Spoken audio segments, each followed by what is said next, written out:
വെടിനിർത്തൽ പ്രഖ്യാപിച്ചിട്ടും സംഘർഷം രൂക്ഷമായിരിക്കുന്നതിനാൽ ബെയ്റൂട്ടിൽ നിന്നുള്ള അഭ്യർത്ഥനകൾ ചൂണ്ടിക്കാട്ടി ലെബനനുമായി എത്രയും വേഗം നേരിട്ടുള്ള ചർച്ചകൾ ആരംഭിക്കാൻ ഉദ്യോഗസ്ഥർക്ക് ഉത്തരവിട്ടതായി Israel prime minister Benjamin Netanyahu പറഞ്ഞു. ഇസ്രയേലി ആക്രമണങ്ങളിൽ ഒറ്റ ദിവസം കൊണ്ട് 200-ൽ കൂടുതൽ ആൾക്കാർ കൊല്ലപ്പെടുകയും 1000-ൽ കൂടുതൽ ആൾക്കാർക്ക് പരിക്കേൽക്കുകയും ചെയ്തിരുന്നു. വ്യാഴാഴ്ച ലെബനനിൽ ദുഃഖാചരണം പ്രഖ്യാപിച്ചിരുന്നു. ആക്രമണങ്ങൾ US ഇറാൻ വെടിനിർത്തൽ ലംഘിച്ചതായും ചർച്ചകൾ അട്ടിമറിക്കുമെന്ന് ഭീഷണിപ്പെടുത്തിയതായും ടെഹ്റാൻ ലെബനനെ ഉപേക്ഷിക്കില്ലെന്നും ഇറാൻ പ്രസിഡന്റ് മസൂദ് പെസഷ്ക്യാൻ അറിയിച്ചു. ഇസ്രയേൽ ഹെസ്ബുള്ള റോക്കറ്റ് ലോഞ്ചറുകൾ ആക്രമിച്ചുകൊണ്ടിരിക്കുകയാണ്. ഹെസ്ബുള്ള ഇസ്രയേലിലുള്ള നിരവധി സ്ഥലങ്ങളിൽ തിരിച്ചടിച്ചുകൊണ്ടിരിക്കുന്നു. ഹോർമൂസ് കടലിടുക്കിലെ ഇറാന്റെ മാനേജ്മെന്റിനെ പ്രസിഡന്റ് ഡൊണാൾഡ് ട്രംപ് വിമർശിച്ചു. നിർണായകമായ ഷിപ്പിംഗ് ചാനൽ സംബന്ധിച്ച കരാറുകൾ പാലിക്കുന്നതിൽ ടെഹ്റാൻ പരാജയപ്പെട്ടുവെന്ന് അദ്ദേഹം ആരോപിക്കുന്നു. വെടിനിർത്തലിന്റെ ഭാഗമായി ഈ പാത വീണ്ടും തുറക്കാൻ ഇറാൻ സമ്മതിച്ചെങ്കിലും കുറച്ച് കപ്പലുകൾക്ക് മാത്രമേ കടന്നുപോകാൻ അനുവാദം നൽകിയിട്ടുള്ളൂ എന്നതിനാൽ ഷിപ്പിംഗ് ഏതാണ്ട് സ്തംഭനാവസ്ഥയിൽ തന്നെയാണ്. ലോകത്തിലെ എണ്ണയുടെ 20% കടന്നുപോകുന്ന ഈ ഒരു പാത ഇത്തരത്തിൽ കൈകാര്യം ചെയ്യുന്നത് വളരെ മോശമാണ് എന്നാണ് പ്രസിഡന്റ് ട്രംപ് പറയുന്നത്. കൂടാതെ കടന്നുപോകുന്ന ടാങ്കറുകളിൽ നിന്ന് ഫീസ് ഈടാക്കരുത് എന്നാണ് പ്രസിഡന്റ് ട്രംപ് പറയുന്നത്. ഹോർമൂസ് കടലിടുക്കിലൂടെ കടന്നുപോകുന്ന ഒരു ഷിപ്പിൽ നിന്നും ഫീസ് ഈടാക്കരുതെന്നാണ് പ്രസിഡന്റ് ട്രംപ് ടെഹ്റാനോട് പറയുന്നത്. UK പ്രൈം മിനിസ്റ്റർ കെയ്ർ സ്റ്റാമർ വ്യാഴാഴ്ച സൗദി അറേബ്യ സന്ദർശിച്ച ശേഷം UAE, ബഹ്റൈൻ, ഖത്തർ എന്നിവിടങ്ങളിലും സന്ദർശനം നടത്തി. GCC മേഖലയിലെ നേതാക്കളുമായി കൂടിക്കാഴ്ച നടത്തിയ ശേഷം സ്റ്റാമർ US പ്രസിഡന്റ് ഡൊണാൾഡ് ട്രംപുമായി ഫോണിൽ സംസാരിച്ചു. കടലിടുക്ക് തുറക്കാനുള്ള പദ്ധതി അംഗീകരിക്കുന്നതിന് പങ്കാളികളെ കൂട്ടാനുള്ള UKയുടെ ശ്രമം സ്റ്റാമർ വിശദീകരിച്ചു. എത്രയും വേഗത്തിൽ ഷിപ്പിംഗ് വീണ്ടും പഴയ രീതിയിലാക്കുന്നതിനുള്ള ഒരു പ്രായോഗിക പദ്ധതിയുടെ ആവശ്യകത ട്രംപുമായി ചർച്ച ചെയ്തു. ജിദ്ദയിൽ സൗദി കിരീടാവകാശി മുഹമ്മദ് ബിൻ സൽമാനുമായി ചർച്ച നടത്തി. ആകാശ പ്രതിരോധ സംവിധാനമായ സ്കൈ സാബർ പ്രവർത്തിപ്പിക്കുന്ന UK സൈനികരെയും അദ്ദേഹം സന്ദർശിച്ചു. അബുദാബിയിലെത്തിയ അദ്ദേഹം UAE president Sheikh Mohammed bin Zayed al നഹ്യാനുമായി കൂടിക്കാഴ്ച നടത്തി. പ്രാദേശിക സുരക്ഷയെക്കുറിച്ചും വ്യാപാര ബന്ധങ്ങളെക്കുറിച്ചും ഇരുവരും സംസാരിച്ചു. മനാമയിൽ ബഹ്റൈൻ രാജാവുമായും കിരീടാവകാശിയുമായും അദ്ദേഹം കൂടിക്കാഴ്ച നടത്തി. ഗൾഫ് പര്യടനത്തിന്റെ ഭാഗമായി അദ്ദേഹം ഖത്തറിന്റെ തലസ്ഥാനമായ ദോഹയിലും എത്തി. വിദേശകാര്യമന്ത്രി Abbas Araghchi, parliament speaker Mohammad Bagher Ghalibaf എന്നിവരുൾപ്പെടെയുള്ള മുതിർന്ന ഉദ്യോഗസ്ഥർ അമേരിക്കയുമായുള്ള വെടിനിർത്തൽ കരാറിനായി പാകിസ്ഥാനിലേക്ക് പോയതായി അവകാശപ്പെടുന്ന അന്താരാഷ്ട്ര മാധ്യമ റിപ്പോർട്ടുകൾ ഇറാൻ ശക്തമായി നിഷേധിച്ചു.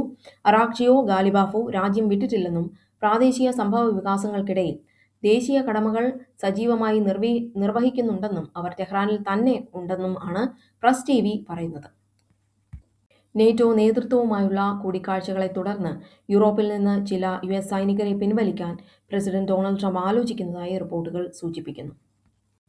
തായ്വാൻ പ്രതിപക്ഷ നേതാവുമായി ബെയ്ജിംഗിൽ നടന്ന ഒരു സുപ്രധാന നയതന്ത്ര യോഗത്തിൽ Chinese president Xi Jinping Chinese ജനതയും തായ്വാൻ ജനതയും ഒന്നിക്കുമെന്ന് പറഞ്ഞു.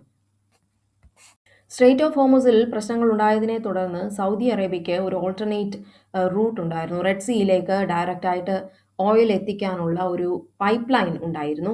എന്നാൽ റീസെൻ്റ് ആയിട്ടുള്ള ഇറാനിൽ നിന്നുള്ള അറ്റാക്സ് കാരണം ഈ ഒരു പൈപ്പ് ലൈനിന് കേടുപാട് സംഭവിച്ചിരിക്കുകയാണ്. അതുമാത്രമല്ല സൗദിയിൽ ഉണ്ടായിരുന്ന പല എനർജി ഇൻഫ്രാസ്ട്രക്ചറിനും കേടുപാടുകൾ സംഭവിച്ചിരിക്കുകയാണ്. അതുകൊണ്ട് തന്നെ എണ്ണയുടെ വില സാധാരണ നിലയിലാകാൻ മാസങ്ങൾ എടുത്തേക്കാമെന്നാണ് വിദഗ്ധർ മുന്നറിയിപ്പ് നൽകുന്നത്. പ്രമുഖ AI കമ്പനിയാണ് ആന്ത്രോപിക്. പുറത്തുനിന്നുള്ള വിതരണക്കാരെ AI ചിപ്പിന് വേണ്ടി ആശ്രയിക്കുന്നത് കുറയ്ക്കുന്നതിനായി ഇപ്പോൾ ആന്ത്രോപിക് സ്വന്തമായിട്ട് AI ചിപ്പുകൾ രൂപകൽപ്പന ചെയ്യുന്നതിനുള്ള സാധ്യതകൾ പരിശോധിച്ചുകൊണ്ടിരിക്കുകയാണ്. ഹിപ്പ് ഹോപ്പ് സംഗീത ശാഖയുടെ മുൻഗാമികളിൽ ഒരാളായ ആഫ്രിക്ക ബംബാറ്റ 68-ാം വയസ്സിൽ അന്തരിച്ചു. 1980-കളിൽ ഹിപ്പ് ഹോപ്പ് സംസ്കാരത്തെ ആഗോളതലത്തിൽ വ്യാപിപ്പിക്കുന്നതിൽ അദ്ദേഹം വലിയ പങ്ക് വഹിച്ചു. പ്ലാനറ്റ് റോക്ക് എന്ന അദ്ദേഹത്തിന്റെ വിഖ്യാത ഗാനം ഇലക്ട്രോ ഫങ്ക് സംഗീതത്തിന് തുടക്കം കുറിച്ചു. ഗ്യാങ് സംസ്കാരത്തിൽ നിന്ന് യുവാക്കളെ മോചിപ്പിക്കാനും സംഗീതത്തിലൂടെയും കലയിലൂടെയും സമാധാനം പ്രചരിപ്പിക്കാനുമായി അദ്ദേഹം യൂണിവേഴ്സൽ സുലിനേഷൻ എന്ന സംഘടന സ്ഥാപിച്ചു. ചന്ദ്രനെ വലം വെച്ചുള്ള ദൗത്യം വിജയകരമായി പൂർത്തിയാക്കി. ഒറിയോൺ പേടകത്തിലെ 4 ബഹിരാകാശ സഞ്ചാരികൾ ഭൂമിയിലേക്ക് മടങ്ങുന്നു. അമേരിക്കൻ സമയം ഇന്ന് രാത്രി 8 മണിക്ക് ഇന്ത്യൻ സമയം നാളെ രാവിലെ 5:30 സാന്റിഗോ തീരത്ത് പേടകം കടലിൽ പതിക്കും. 50 വർഷത്തിന് ശേഷം മനുഷ്യനെ വീണ്ടും ചന്ദ്രനിലെത്തിക്കാനുള്ള നാസയുടെ പദ്ധതിയിലെ നിർണായക ഘട്ടമാണിത്. ചന്ദ്രനെ നേരിട്ട് വലം വെച്ച് ഭൂമിയിലേക്ക് മടങ്ങുന്ന രീതിയിലായിരുന്നു ഈ 10 ദിവസത്തെ യാത്ര. മണിക്കൂറിൽ ഏകദേശം 40,000 കിലോമീറ്റർ വേഗതയിൽ അന്തരീക്ഷത്തിലേക്ക് പ്രവേശിക്കുന്ന പേടകത്തിന്റെ വേഗത പാരച്യൂട്ടുകൾ ഉപയോഗിച്ച് കുറച്ചാണ് കടലിൽ ഇറക്കുന്നത്. ചന്ദ്രനിൽ മനുഷ്യവാസം സാധ്യമാക്കുന്നതിനും ഭാവിയിൽ ചൊവ്വാ ദൗത്യങ്ങൾക്കും മുന്നോടിയായുള്ള ഒരു പരീക്ഷണമാണ് ഇത്. ലഫ്റ്റനന്റ് കേണൽ പ്രസാദ് പുരോഹിതിന് ബ്രിഗേഡിയർ പദവി ലഭിച്ചിരിക്കുന്നു. മാലഗാവ് സ്ഫോടനക്കേസിൽ കുറ്റവിമുക്തനാക്കപ്പെട്ട ലഫ്റ്റനന്റ് കേണൽ പ്രസാദ് പുരോഹിതിനെ ബ്രിഗേഡിയർ പദവിയിലേക്ക് ഉയർത്താനായിട്ട് ഇപ്പോൾ അനുമതി ലഭിച്ചിരിക്കുകയാണ്. മാലഗാവ് സ്ഫോടനക്കേസിൽ ഇദ്ദേഹം അറസ്റ്റിലാകുന്നത് 2008 അന്ന് അദ്ദേഹം ലഫ്റ്റനന്റ് കേണലായിരുന്നു. 2017 സുപ്രീം കോടതി ജാമ്യം അനുവദിച്ചതിനെ തുടർന്ന് വീണ്ടും അദ്ദേഹത്തിന്റെ യൂണിഫോം തിരിച്ചു കിട്ടി. 2025 സെപ്റ്റംബറിൽ കേസിൽ നിന്ന് അദ്ദേഹം കുറ്റവിമുക്തനായി. അതിനു പിന്നാലെ 2026 ഏപ്രിലിൽ ഇപ്പോൾ അദ്ദേഹത്തെ ബ്രിഗേഡിയർ പദവിയിലേക്ക് ഉയർത്താനായിട്ട് അനുമതി ലഭിച്ചിരിക്കുന്നു. 2026 മാർച്ച് 31 വിരമിക്കേണ്ടിയിരുന്ന അദ്ദേഹത്തിന്റെ വിരമിക്കൽ ആംഡ് ഫോഴ്സ് ട്രിബ്യൂണൽ സ്റ്റേ ചെയ്തിരുന്നു. തന്റെ കരിയർ തകർക്കാൻ കാരണമായ ദീർഘകാല നിയമ പോരാട്ടം പരിഗണിച്ച് തനിക്ക് അർഹമായ ആനുകൂല്യങ്ങളും സ്ഥാനക്കയറ്റവും നൽകണമെന്ന് അദ്ദേഹം നൽകിയ പരാതിയിൽ ആണ് ഇപ്പോൾ ഈ നടപടി ഉണ്ടായിരിക്കുന്നത്. 2008 സെപ്റ്റംബർ 29 മഹാരാഷ്ട്രയിലെ നാസിക് ജില്ലയിലുള്ള മാലഗാവ് നഗരത്തിലെ ഒരു മുസ്ലിം പള്ളിക്ക് സമീപം ബൈക്കിൽ ഘടിപ്പിച്ച IED ബോംബ് പൊട്ടിത്തെറിച്ച് 6 പേർ കൊല്ലപ്പെടുകയും 100-ലധികം പേർക്ക് പരിക്കേൽക്കുകയും ചെയ്തിരുന്നു.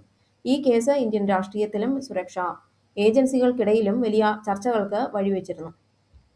അന്ന് ലഫ്റ്റനന്റ് കേണലായിരുന്ന ഈ പ്രസാദ് ശ്രീകാന്ത് പുരോഹിത് സ്ഫോടനത്തിന് പിന്നിൽ പ്രവർത്തിച്ച അഭിനവ് ഭാരത് എന്ന സംഘടനയുടെ ഭാഗമാണെന്ന് ആരോപിക്കപ്പെട്ടിരുന്നു.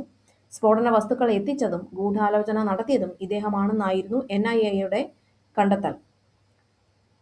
സാധ്വി പ്രജ്ഞാ സിംഗ് താക്കൂർ സ്ഫോടനത്തിന് ഉപയോഗിച്ച മോട്ടോർ ബൈക്ക് സാധ്വി പ്രജ്ഞാ സിംഗ് താക്കൂറിന്റെ ആണെന്നായിരുന്നു കണ്ടെത്തൽ. ഇവർ മുൻ ഭോപ്പാൽ MP ആയിരുന്നു. ഇവർ ദീർഘകാലം ജയിലിൽ കഴിഞ്ഞിരുന്നു. നീണ്ട 17 വർഷത്തെ നിയമ പോരാട്ടത്തിനൊടുവിലാണ് മുംബൈയിലെ പ്രത്യേക NIA കോടതി പ്രസാദ് പുരോഹിത്, പ്രജ്ഞാ സിംഗ് താക്കൂർ എന്നിവരുൾപ്പെടെയുള്ള പ്രതികളെ കുറ്റവിമുക്തരാക്കിയത്. പ്രോസിക്യൂഷൻ സമർപ്പിച്ച തെളിവുകൾ സംശയാതീതമായി തെളിയിക്കാൻ സാധിച്ചില്ലെന്നും സാക്ഷികൾ കൂട്ടത്തോടെ മൊഴി മാറ്റിയെന്നും കോടതി നിരീക്ഷിച്ചു. പ്രതികൾക്കെതിരെ ചുമത്തിയിരുന്ന കഠിനമായ UAPA വകുപ്പുകൾ നിലനിൽക്കില്ലെന്ന് കോടതി കണ്ടെത്തി. ലൈംഗിക പീഡന കേസിൽ അറസ്റ്റിലായ പ്രമുഖ മലയാളി ചലച്ചിത്ര സംവിധായകൻ രഞ്ജിത്തിന് കോടതി കർശന ഉപാധികളോടെ ജാമ്യം അനുവദിച്ചു. മുംബൈ അഹമ്മദാബാദ് വന്ദേ ഭാരത് എക്സ്പ്രസിൽ നൽകിയ ഭക്ഷണത്തിൽ പാറ്റയെ കണ്ടെത്തിയതിനെ തുടർന്ന് കരാറുകാരന് ഇന്ത്യൻ റെയിൽവേ 10 ലക്ഷം രൂപ പിഴ ചുമത്തി. പ്രാഥമിക കണക്കുകൾ പ്രകാരം സംസ്ഥാനത്തുടനീളം 78% വോട്ടർമാർ സമ്മതിദാനാവകാശം വിനിയോഗിച്ചു. ഏറ്റവും കൂടുതൽ പോളിംഗ് നടന്നിരിക്കുന്നത് വടക്കൻ ജില്ലകളിലാണ്.